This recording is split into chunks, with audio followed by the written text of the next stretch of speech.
grandchildren, but 7 dead, 62 great-grandchildren, and 16 great-great-grandchildren. And don't forget, she lived for 106 years.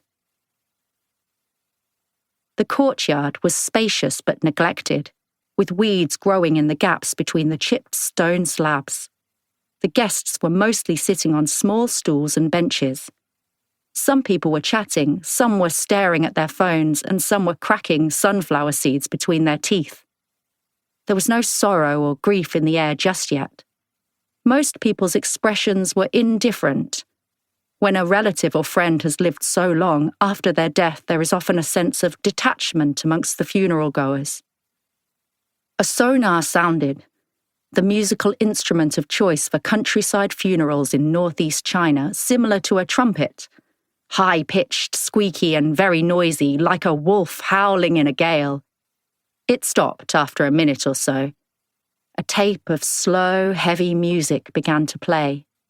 The crowd fell silent as the coffin was carried into the courtyard from the back gate. It was a redwood coffin with patterns carved onto the lid, wrapped in white silk ribbons. I watched as the pallbearers slowly lowered the coffin onto a makeshift stage, in the middle of a display of wreaths and baskets of flowers. The stage was a sea of colour. As soon as the music faded and the pallbearers had retreated, I skipped up onto the stage, waving my wide, flared sleeves high in the air. I knelt down in front of the coffin. This was my favourite part of the funeral crying. I felt like a beautiful actress on the stage. All was silent. I threw myself onto the ground and began to wail. "Oh, great-great-grandma, have you really left us? Have you? The sky is murky and the earth is dark because of your absence. How can you bear to leave us behind? You had a turbulent life in the old society when you were young, but you never complained.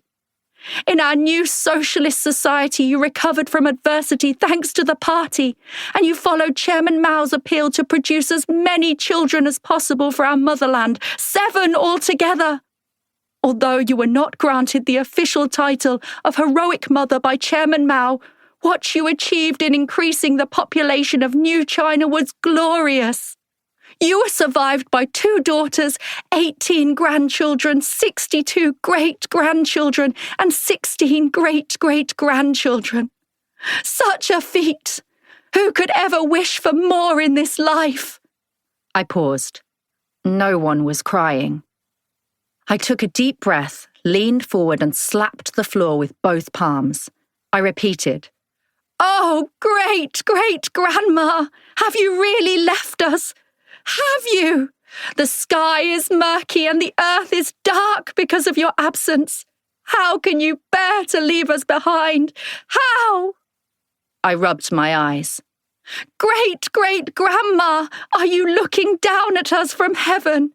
Do you know how much we miss you? How bereft we are? We will remember you dearly.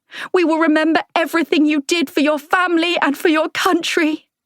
We are glad you are reunited with great-great-grandpa in heaven now. We couldn't bear to think of you being alone." Some of the mourners started to rub their eyes. I slowed down.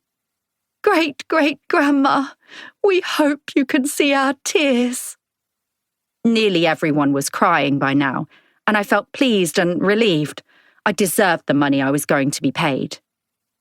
But life must go on. Great-great-grandma would now like to see us smile. We can't be happy for a long, long time, and she knows that. It is true we are mourning her farewell, but we are also celebrating her rare longevity. She brought prosperity and pride to her relatives and to our village. Her family has arranged a banquet to show her the highest respect. We can share stories of our beloved great-great-grandma.